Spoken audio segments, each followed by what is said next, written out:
is up, people? It is Dave, Duncan, Kyle, back from Metal Epidemic. Yeah, it'd be funny if Dave's house had like one of those click responsive lights and the lights started going out and on. Oh, fuck. Darkness. We're back for another album review, and for this review, Duncan, Kyle and I have been checking out the new album from Swedish metal band Grayscale Season. The band's new album, Do You Like Violence, will be released independently on April 15th. No question mark at the end of it, though. No, just do you like violence? Yeah, it's more of a statement than a question. Do you like violence? Do you like violence? No. Don't know. Violence? No. Weird. I don't know. I'm not saying that they need to recall the album to put a question mark on the end of it, but the grammar police has pulled me over to tell me that it's a crime.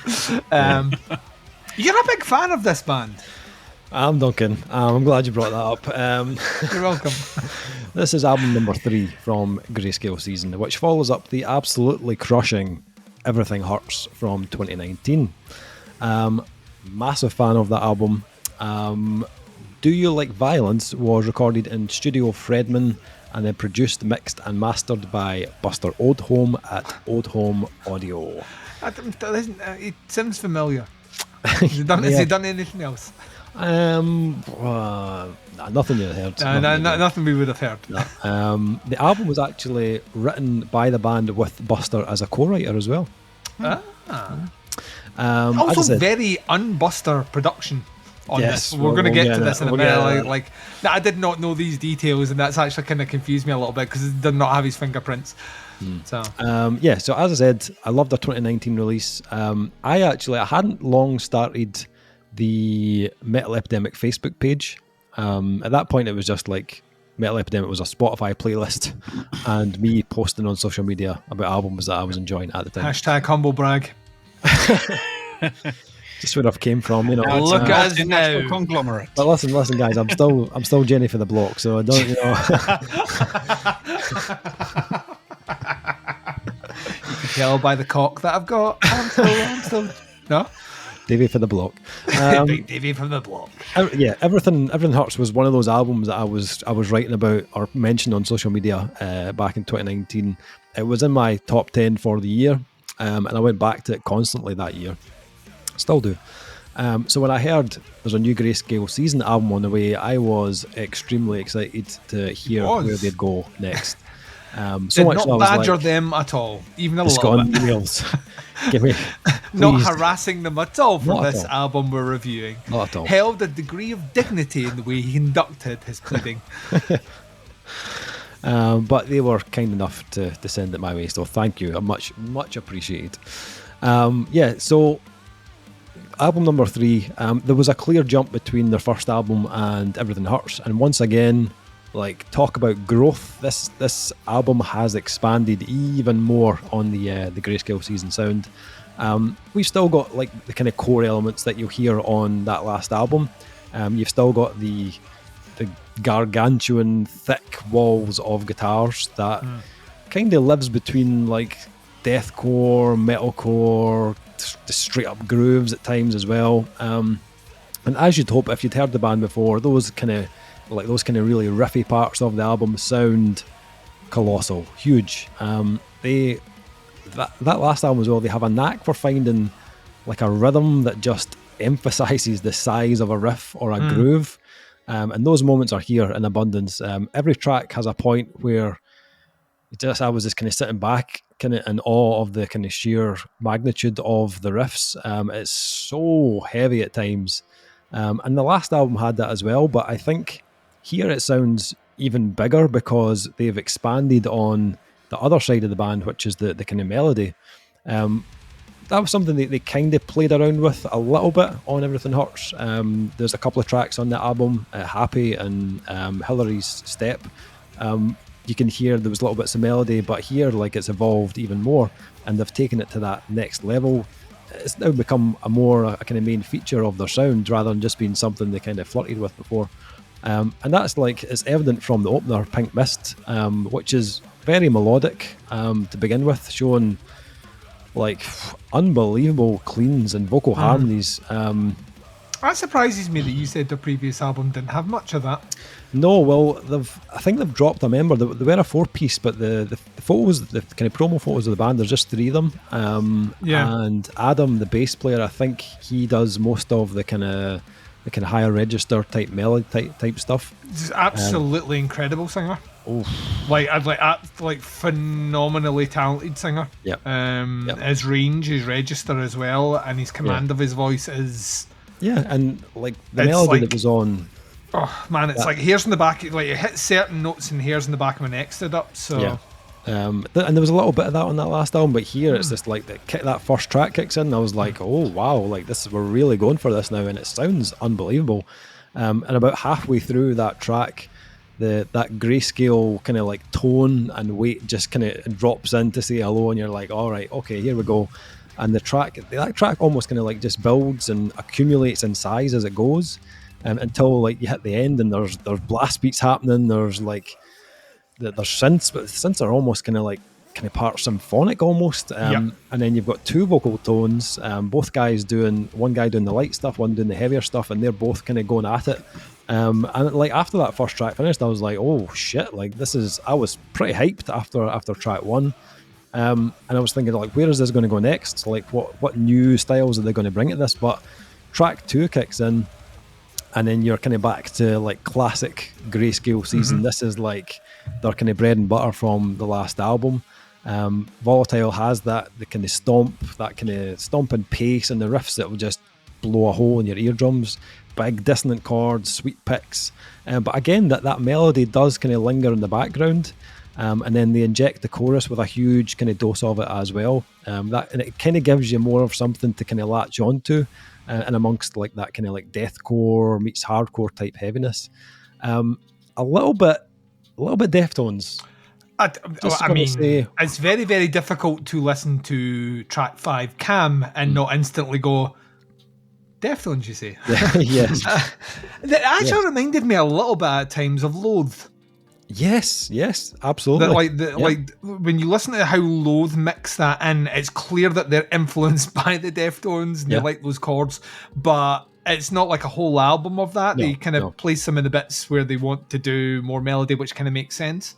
So and they really like they work those kind of clean Deftones like moments into the album, and it opens up their sound so much. Like they now have this kind of wider contrast of light and shade. Such a great idea, especially for a band that have had such a kind of heavy side before. Obviously, I said they touched on it previously, but now they've fully embraced it on Do You Like Violence, and I think they're on an absolute winner. As you said, like tracks like Cam, almost like pop-like melodies that just totally stuck in your head for days. And I loved how they threw in a track called Violence and just played against it. The lightest, most stripped back track on the album. Yeah, it's piano. It's piano. It's piano, mostly piano and vocal. Which I kept expecting the penny to drop, and they were just fucking with me, Dave. They were laughing and laughing. Yeah, and again, like what a voice! Like Adam again doing the kind of higher vocal was so smooth. I think lyrically it's about a breakup, so it's got kind of darker tones, but works brilliantly well in the middle of the album as that kind of like breather type track. But like on the other side of that, there are moments on here that are just unbelievably heavy. Like some of the breakdowns on this album will just make your teeth rattle. But the end of was Luxury Depression. Just disgusting, like just fucking unbelievably heavy. You've also got Side Effects, which has actually got Callie from Viljara guesting on that track. Oh, cool. So obviously Buster's in Viljara as well. So as you'd expect, it has some of the heaviest and kind of darkest ideas of the album. And you can hear there's a little bit of Humanity's Last Breath on that track as well. You can hear a little bit of it, but it's still got that kind of Grayscale season personality coming through. Slow Emotions, really enjoyed as well. Has some really cool, almost like Contortionist, Exoplanet type vibes and some of the riffs. And then the ending to Human Resources is just, that is uncalled for. Absolutely uncalled for. I was trying to figure out. I don't know if anyone's ever had to deal with a human resources department. It's totally The end of that track, though, the tuning is ridiculously low. And I don't like before it, the riffs before it are, I like how they kept the riffs kind of higher up the neck before it. So when that last part kicks in, it's really heavy. But I don't know if it's tuned differently. When it kicks in, it sounded really low. I'm not entirely sure, but devastating. That's another Deftones technique. Yes, yeah, absolutely. Like later day Deftones will play all that jangly stuff up there, and then when it gets to the end of a song, it just drops, and you're like, holy fucking shit. Yep. Damn you, Stephen Carpenter. Out with that, you've got some kind of Swedish folk on Summer, which works really well against the heaviness of that kind of stomping. And now explains what language he's singing in that one, because I did not know. I thought it was German, so I'm glad I didn't make that mistake. And then you've almost like a kind of piano ballad on Pillow Grin. Again, showing that incredible vocal range this album has to offer. Not only that, but lyrically very well written. Like they drop in a lot of one-liners that really kind of stick in your head and grab your attention. Pillow Grin being a really good example of that. I never saw God till I fucked you. That just kind of like, when that happened, I was like, oh, right, okay. And that lyric just really gets stuck in there. So there's a good handful of little kind of nuggets like that scattered throughout the album. The only thing that, before going into this, that I was like a little bit uncertain about was the band were working with Buster. And I'll say, like, honestly, I think the guy is ultra talented, super talented guy, both musically and like behind the scenes. I think he's kind of defined the new sound of deathcore. Yeah, you know what I mean? I think it's very difficult when you think of the modern deathcore bands. It's very difficult to unpick their sound from his production. If that makes sense. Yeah, his productions have a certain finish to them that you know, like he has a style, and you can usually tell when he's been involved with a band's production. And his productions are very good; they're very pristine. But I was worried that his personality in the production might overpower the band's personality. But as you said at the beginning there, it's not overly evident on this album. There's little things, little small things that you go, all right, okay, a wee bit in the guitar tone possibly, or a wee bit in the drum sound, but it's definitely not as like potent as it has been on other albums he's worked on. I think there's still enough Grayscale season coming through on this that, you know, it feels way more balanced. The one thing I want to mention though, and it's, you know, usually I'd be like all about the guitars and the drums, but when I heard the bass on this, I was like, what are they doing with that bass? Because that just sounds fucking amazing. So I was like, right on the internet, I need to find out what is going on here. So every time that bass came in, I was like, that is chunky. Like, that is just like fucking ridiculous. So turns out they're using this thing called a Squire Bass 6, right? Did you go back to them and ask them questions after pleading for the album? Did you then start doing on track number 3, 3 minutes and 20 seconds? No. What's that sound you're using there? So this thing, I've never heard of this before, Kyle. You've maybe seen it before, but it looks like a guitar. It's got 6 strings, and from what I can tell online, it's like tuned like an octave lower than a guitar. Like a bass, yeah. I watched some YouTube videos of this thing. This thing is incredible. Like, I've never seen anything like this before, but what a fucking sound. Dave, you're getting rid of your music equipment in the house. Don't buy one. I'm buying one of them. Have you ever seen one of these before, Kyle? Yeah. Yeah. They got bass 5s and bass 6s. It's like a short scale bass. Right, okay. It produces a very different sound, because it's a shorter scale as far as I remember. Not like a usual bass. Like, I have a 6-string bass, but it's a longer scale. Yeah. So it goes deep. But I mean, it's incredible sounding bass, Yeah, but the sound on this album is unbelievable. The bass was the kind of instrument that really like caught my attention. I think out with that, I mean, the only other thing that kind of I was thinking is a question mark for me is does this teeter on too long? Like, there was the last album was 50 something minutes, and this one clocks in just under 50, I think. Yeah. And I've listened to it like half a dozen times, and every time I listen to it, I think, is this like 1 or maybe 2 tracks just over?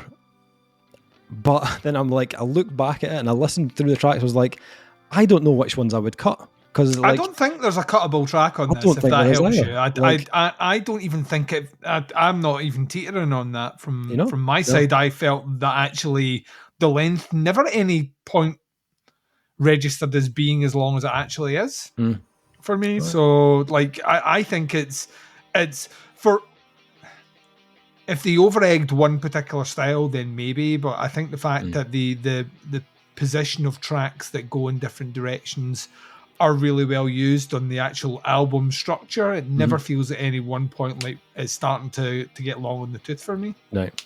Okay. That's my only question mark, and I still don't know if it bothers me that much or not. I'm not entirely sure.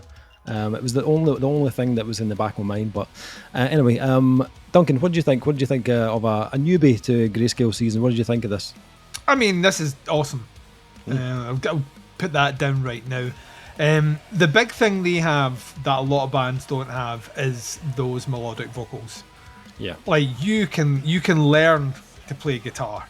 You can learn to play the drums. I'm not saying you'll be a natural talent at it, but you can do stuff like this band is doing with a bit of training, right? You can either sing like this or you can't.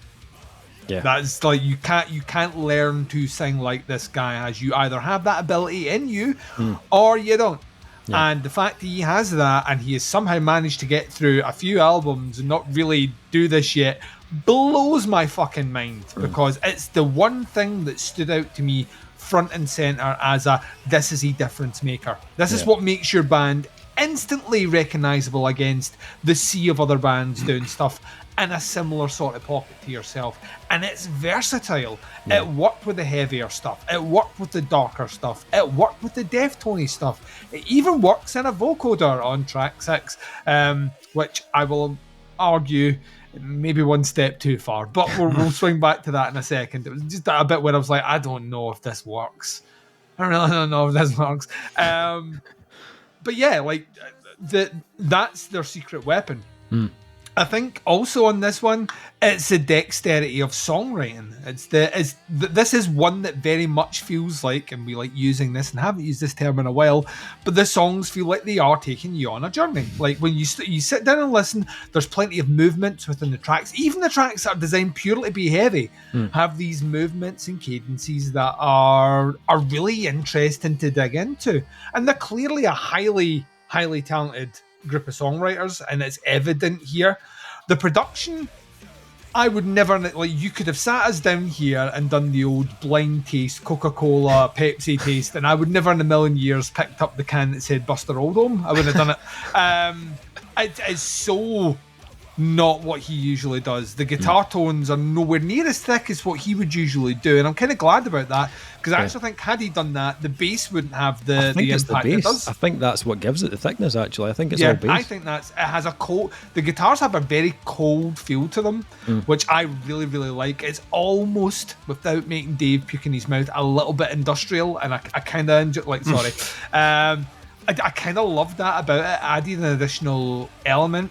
It's also adds to one of my overall negatives for the album, is that guitar, the guitar sound and the rest of the band have this very distinct sound that when it's played like that, when you get a track like the aforementioned Violence or Pillow Grin, which then switches into piano sounds and all the rest, that's too well produced against it, and is a noticeable difference between, because they're either, I don't think that was an actual piano that they're playing on. I would imagine it's probably a synthesizer, but it's so clean and so meticulous that it kind of it jarringly stands out. If you listen to Cam and then you go straight into Violence, it feels like a different production. It just feels a lot cleaner. Now it is a cleaner track, right? So I understand that, but it doesn't, like, if you were listening to like the overall album, which you should, in terms of its aesthetics, and anytime they go down that road of going hyper clean, it works for that song, but it's very different from the rest of the album. And those tracks, as a result of that, not being bad in any way, and I still really enjoyed them, it's kind of like, I really wish you went a little bit more retro, or a little bit darker, or not meticulous, or something with it, because it just sounded very, very, very clean, just louder, naturally louder than anything else. Which was surprising. But that being said, the musical playing on it's fucking great. So like I'm complaining about really nice production on tracks that need to sound really nice. It just is almost at odds with we're mentioning the aforementioned Deftones. Deftones will have clean moments, clean songs on their albums, but still feels very much like a through line in the production. This one, not so much, especially in a track like Violence, which has, memory serves, no guitars. It's all electronics and all the rest. It's not until Slow Motions comes in as the next track, you hear that guitar tone again. You're like, oh right, that's kind of not lo-fi, but there's a grit to that sound quality, which is just not evident on the other one. So it's a nitpick for me in my bad ears. With that though, great flow in this album. I don't have that inkling that you have towards this being too long. To me, I'm very much like yourself. There isn't a track I would take out in this one. I think they all are great songs. And the 50-minute runtime, I mean, this is 13 songs and they give you everything in the kitchen sink. So that to me merits 50 minutes. Some of the other Buster albums that he's produced, which are in excess of 50 minutes, don't give you the kitchen sink. And if they did, they give you it on every single song. So this one, it felt like, we're making a move. There were slow moments of progressiveness in here, which weren't that far removed from and I mention them all the time because they're my new favourite band to mention, Four Stroke Baron. There was small segments. The vocalist has a register that's actually higher, but he hits certain melodies. So that's really kind of reminds me a little bit of Four Stroke Baron. This is a, like, you were raving about them, and from the name, what did they sound like? I don't know. And I sat down genuinely expecting something heavier, which kind of makes sense if their previous album was heavier to this. This was a welcome surprise to me. I think this is another one that is going to be a return to. The vocals are so so fucking good, like so good, that it just gives them an edge over almost anyone playing around in this sphere of music. And if this is them just starting to incorporate it in their music now, imagine what this is going to be like 2 albums down the road with this lineup, with this sound, with this level of experimentation. They could bring a lot more into this music and it would fit comfortably. So yeah, this is a great fucking album. It's like, I'm glad you pestered them for it, because I don't know if I would have ever listened to this had we not picked up for this one. Okay. Kyle. It's an interesting use of that square bass. It is. I did not know that, and I didn't pick it up, because usually if you want a deeper sound like that, you go for a longer scale or a thicker string. So it's interesting they got that sound out of that bass. Yeah, it really is, because it's a disgusting fucking sound. It really is. Yeah, that bass is nuts, especially out of a 30-inch. That's crazy. Yeah. Like my 9-string guitar is 30-inch, and that's scaled up from a regular guitar. Like, normally basses are like 34, 35, so strange. But interesting choice, and it worked for them, so I'm glad. Yeah. Probably loads of compression in the low end, like a fuck ton, like 25 decibels worth of compression. And they're like, yeah, that sounds good. Like, yeah, it does. But I don't know. I'm torn on this one, honestly. I really am. Like, this is the one I was expecting to be torn on. Yeah, so the songwriting and the construction of the album and the melodic parts and all that stuff, like, to do with the actual songwriting and how they're put together, I really like. I loved the melodic opening, and I loved all the, like, everything they mashed together. Those super heavy parts reminded me of me fucking about my 9-string guitar. It's like, oh, it sounds a bit like that. Yes, give it more. There's some parts that are actually pretty groovy, and some of the riffs are fucking great. Like, honestly, I was just like, wow, these are really good. They got some interesting, like, breakdown effects when they do it, especially on that song that Duncan didn't like when he said it was a step too far. I was like, yeah, I agree. It kind of was a step too far. It has a vocoder, right? I love vocoders. I had a vocoder. Yeah. Right? I fucking love them. I've done it. But, like, had it been like 10 seconds, cool. Yeah. It's 1 minute. I know, it's like the back half of the song. It is literally like they brought Soundwave in from the Transformers movie and just gave him a mic and said, freestyle! A little bit. But on the other hand, I applaud their bravery in just doing that and just being like, we just want to fucking do it, so fuck you, we're going to do it. You can like it or not, we don't care. So I applaud that. But you know what's coming. You know, I can see it in all your eyes. Production is not my favourite thing. I don't get why you get such a great singer and tuning. Don't get it. those harmonies are tuned. They're too perfect. Nobody sings like that. It's just like, yeah, it was the first thing that jumped out at me on the opening. I was like, and if they're not tuned, then I will take my hat off and eat it. But because they're fantastic. You're just begging them to send a video in now. I wish you I don't would. want to see you eat your hat, Kyle. Right? There's a few things I don't want to see on the internet, and that's one of them. Yeah, I mean, it sounds to me, maybe my producer ears are dying or something, but I was just like, that is a bit too. It's just too nice, too perfect. It sounds like it's been tuned. I'm like, people don't sing that way, and I'm like, which is a shame because it's a fucking fantastic singer. Really, really is. And it's just like the overall choices in production, and it's just deathcore and death stuff. Not my favorite production choices. You guys know this, but for me, it's just like this stands out because the songwriting is so good, and all the melodic parts they've thrown in it's really good, and I've enjoyed that so much. But it's just the production choices just bring it crashing down for me. So that's why I'm torn. Love the songs, love what they're doing, love what they've written, but like, if they made some different production choices, it would have made me feel better. But that's just my personal thing, you know. It's like they do what they want. I don't care. They're brave enough to do this stuff of mixing the super clean with the super heavy. It's like almost like two different worlds coming together in some places. It's fun, really, really good stuff. But then I'm just sat there going, stop fucking tuning, stop using drum samples, you bastards. Saying that, they did pick some quite nice drum samples. They're not paper thin, they're beefy. So yeah.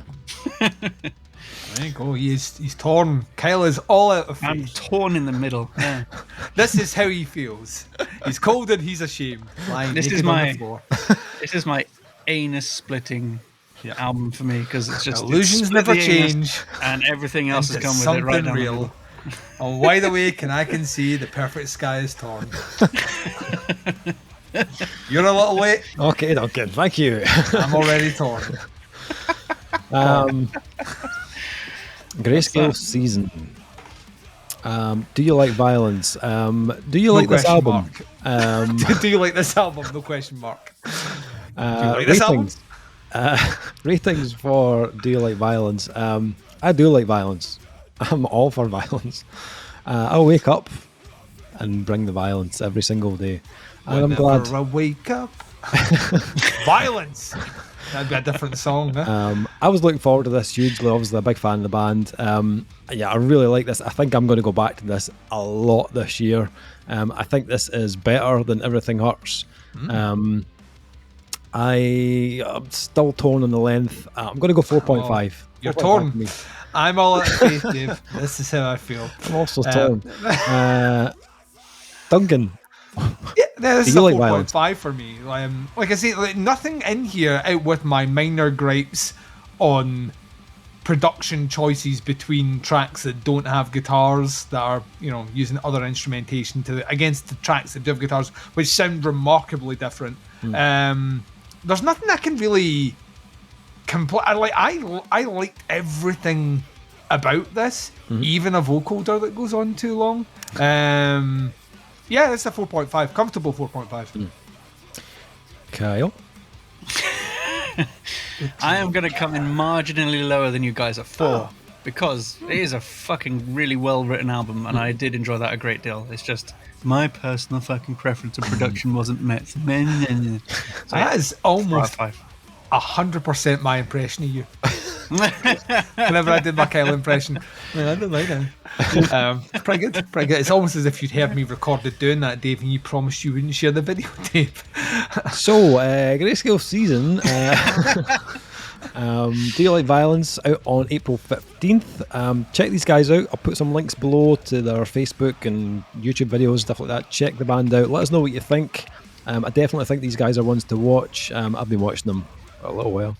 But everyone else, get on that radar now. Let us know what you think. Don't know. Analogies are all over the place. Once you've heard the album, in the tracks, let us know what you think. Stick some comments in below. That is the review. Thank you for checking it out. Thanks to the band for sending the album. We'll be back with another review very soon. But until then, take care. Speak to you soon. Bye, everyone. Bye.